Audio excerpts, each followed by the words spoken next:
animar a los hermanos a hacer algún comentario, alguna pregunta en cuanto a el principio escritural de la clase bíblica.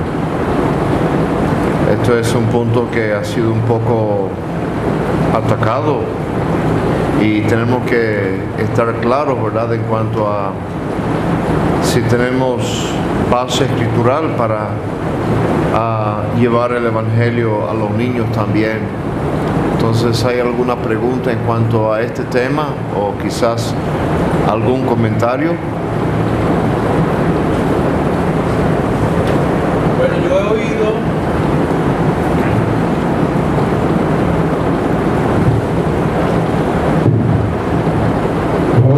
que el servicio de la escuela dominical no esté estructurado como un culto oficial. Quiero que por favor me aclaren o nos aclaren ese concepto que se maneja. Hoy leo un audio que es una extensión del Evangelio. Entonces quiero que por favor, si está estructurado o no, como un culto formal, bíblicamente, por favor.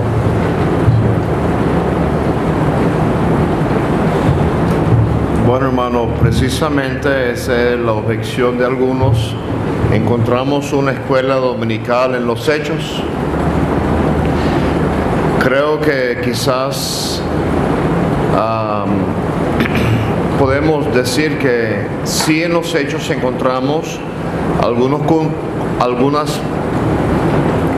cultos donde hay una segregación de lo que están oyendo. Ahí está el apóstol Pablo ante el Sanedrín, ¿verdad? Y ahí está un grupo específicamente de personas quizás bastante preparados que le están oyendo. Y él está en otra ocasión delante de un rey. Y la ocasión que se presenta, podríamos por lo menos preguntar si aquella reunión, o será que lo llamemos un culto, que el apóstol Pablo tuvo con Agripa y con Félix, ¿será que ese era un culto de la asamblea? Uno podría quizás entrar en esa polémica. Él estaba solo allí y él estaba predicando el evangelio a ese grupo de personas. Y no estaban los ancianos de la asamblea allí presentes, ¿verdad? Él estaba aprovechando esa ocasión especial para presentar el evangelio. Y creo que el apóstol dice que debemos estar, eso no es lo que él dice en la segunda carta, ya terminando sus escritos. Él dice, déjame leerlo para no equivocarme. Él dice,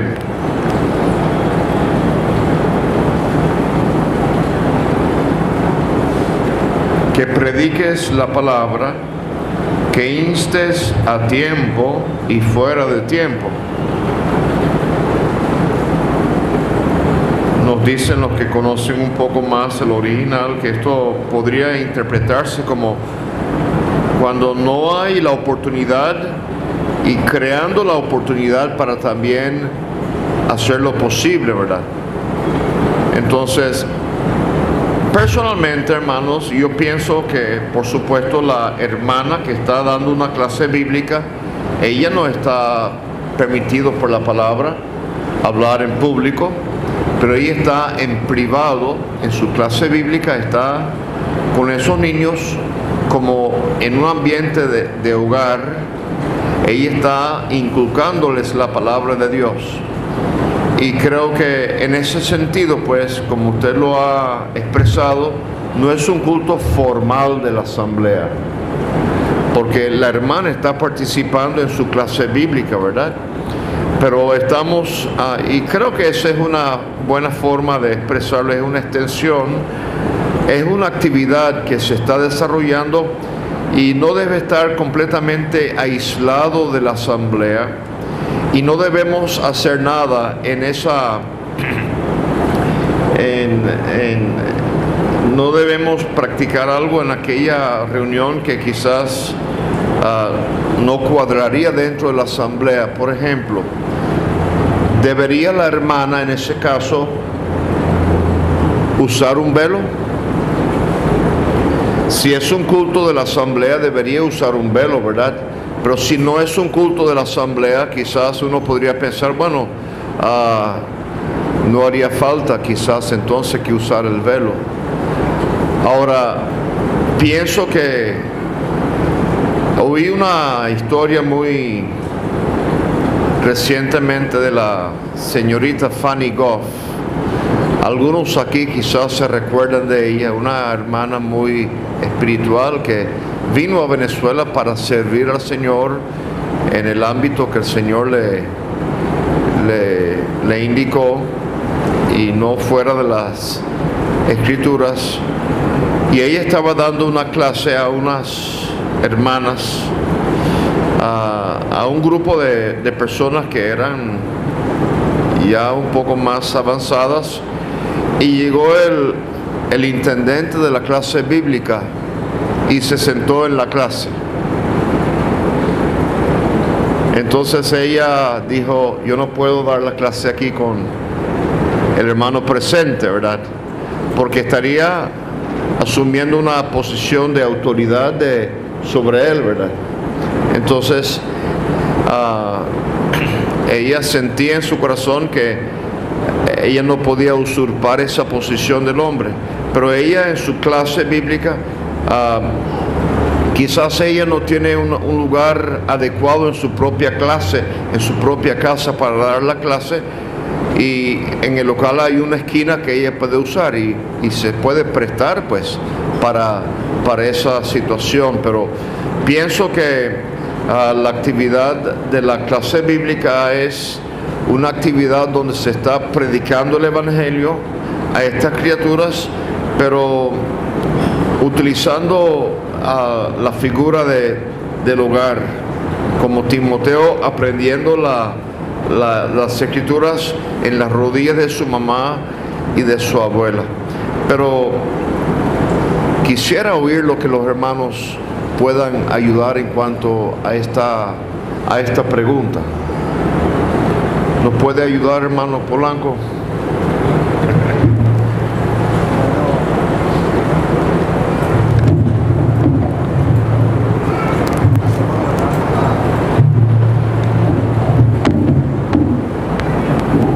Animo a los hermanos a aprovechar la visita. Hoy estamos un poquito callados. Hoy estaba en una asamblea y apenas cerré la boca, ese hermano lo que tenía era una ametralladora. Pregunta y pregunta. Gracias a Dios que ahí estaba el hermano Don Gerson y ayudaba. Hay muchas preguntas, tengo preguntas, pero vamos a ir según el orden. Precisamente lo que acaba de decir sobre la clase bíblica se puede ver como un hogar. La maestra, el maestro puede ver allí como hogar. El caso de Timoteo, don Benito Requena, cuando se consiguió un maestro desanimado porque tenía pocos alumnos, don Benito le decía, ¿y usted no recuerda las clases bíblicas que asistía Timoteo? 2 maestras y un alumno. Y tremenda clase bíblica, salió un tremendo predicador, tan chiquita, exitosa. Y uno escuchaba eso y se animaba a seguir adelante. Entonces, ¿cómo debe ver el maestro, la maestra a esos niños? Porque lo debe ver muy lejanos. A veces ocurre así. Quisiera que nos ayudara con esto. ¿Cómo debe ver la maestra, el maestro a esos niños? ¿Y cómo debería ser esa clase bíblica? El niño quisiera que se terminara rápido o quisiera que se extendiera.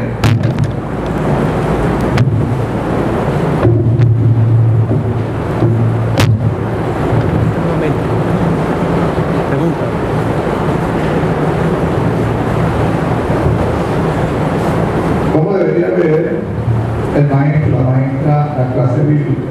¿Cómo lo debería ver? Sí, como unos muchachos que ya van a dar la palabra y ya, ya yo la hora, vamos.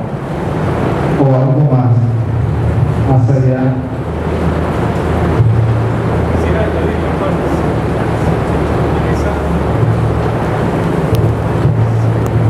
Quisiera el hermano para eso.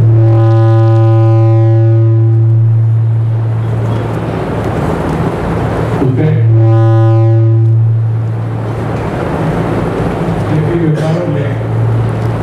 Me llamó la atención porque varias veces mencionó lecciones de valor eterno.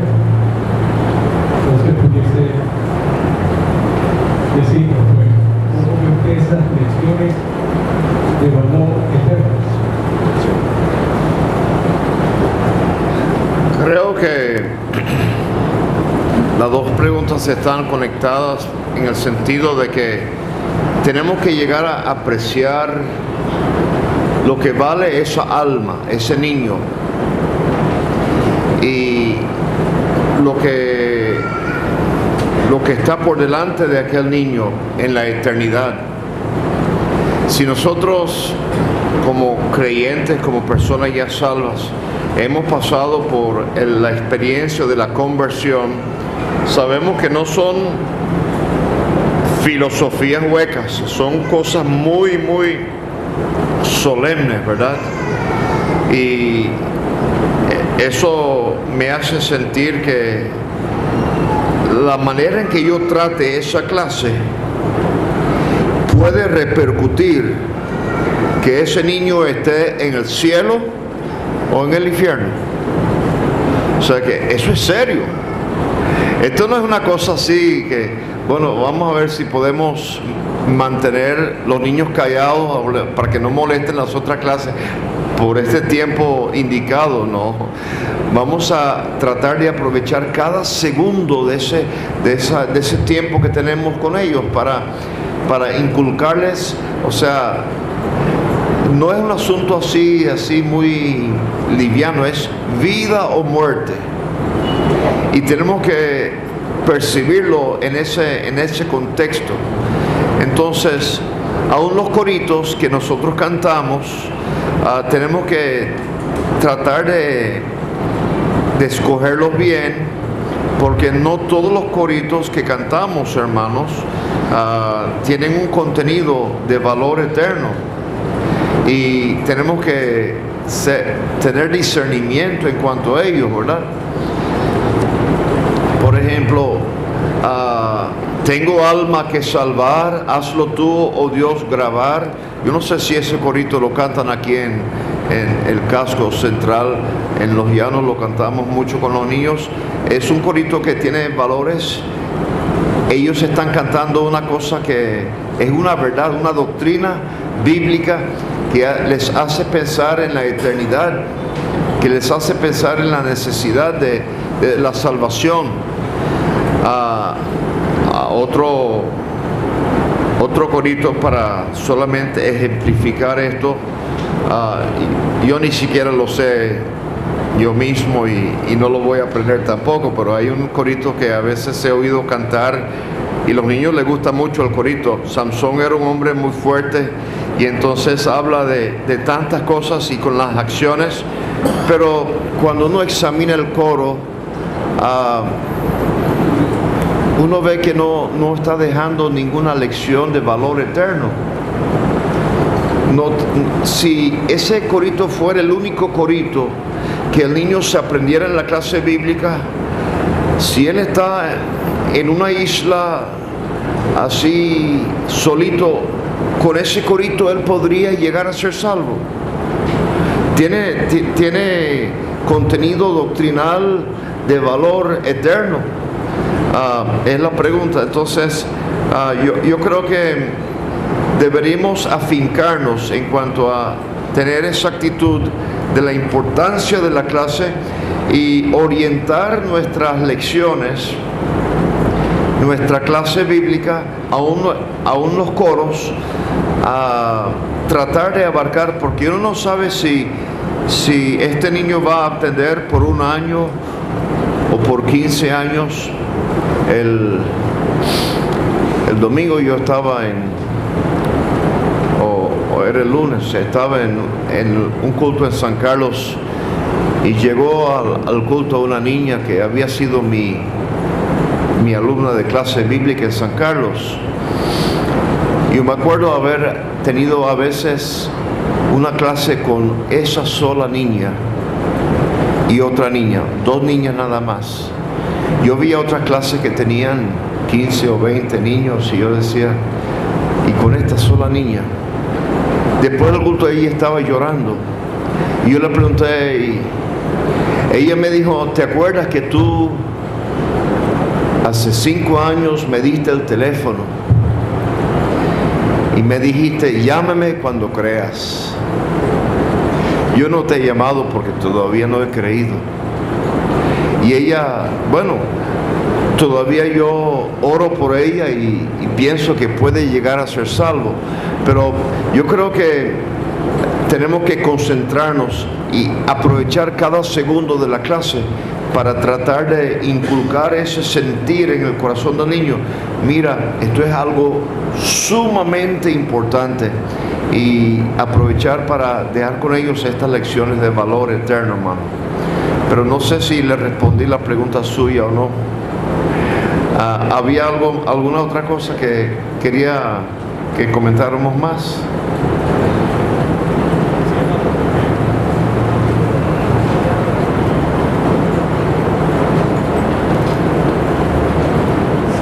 Se me vino a la mente, pues, que realmente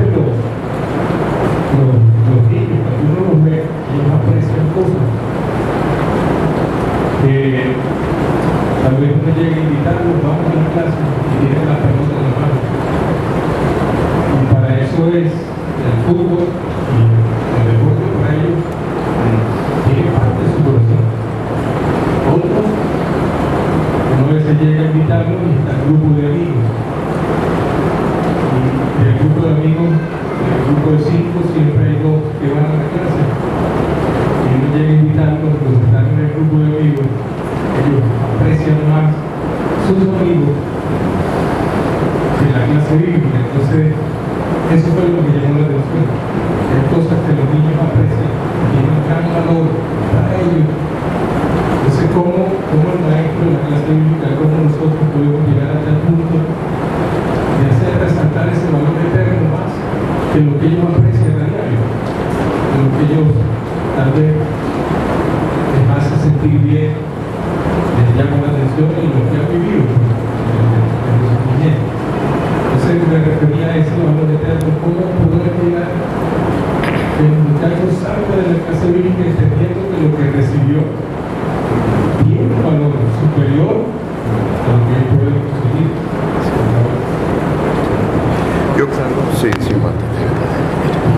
Solamente, hermano, yo creo que estamos dependientes de la obra del Espíritu Santo para llevar esa semilla hasta sus corazones y para que ellos puedan llegar a esa convicción.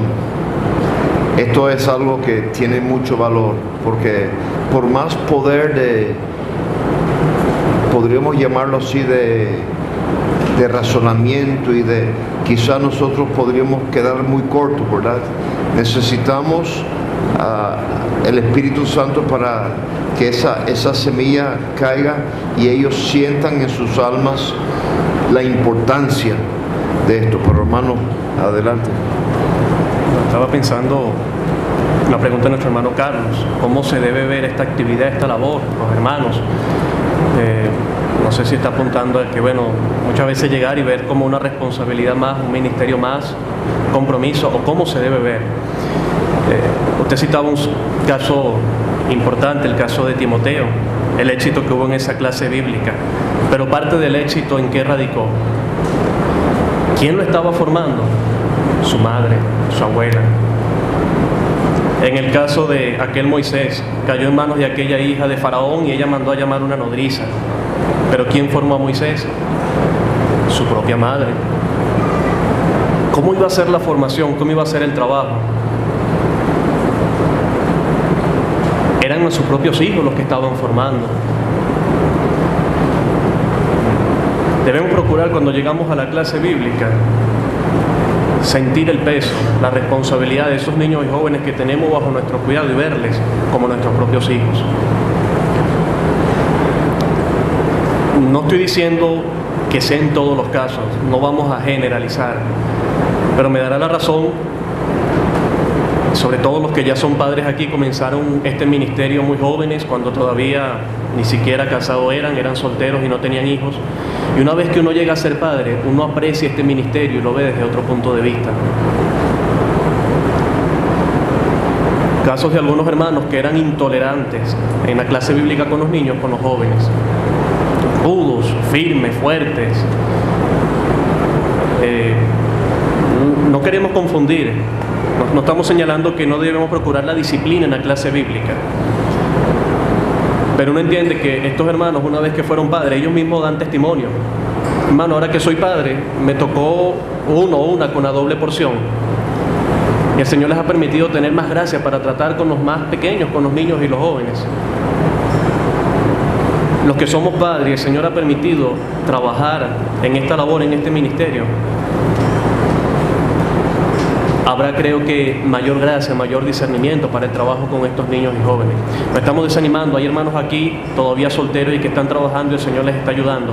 Pero respondiendo un poco a la pregunta de nuestro hermano, ¿cómo debemos ver esta labor? ¿Cómo debemos ver este trabajo?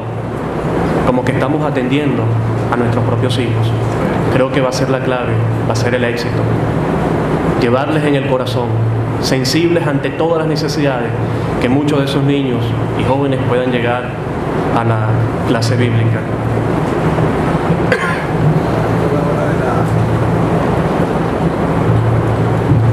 Cuando yo hice la pregunta, ¿cómo debe ver el maestro o la maestra? Porque el niño ve al maestro o la maestra como su papá, su mamá que no tiene, o que no le da afecto, no le da atención. ¿Sabe que la niña le diga al maestro, lléveme, yo me quiero ir con ustedes? Quiero volver a mi casa? Eso no puede. Un niño regresa a su casa domingo a la tarde, se ponga triste porque llegó a su casa, se acabó la clase.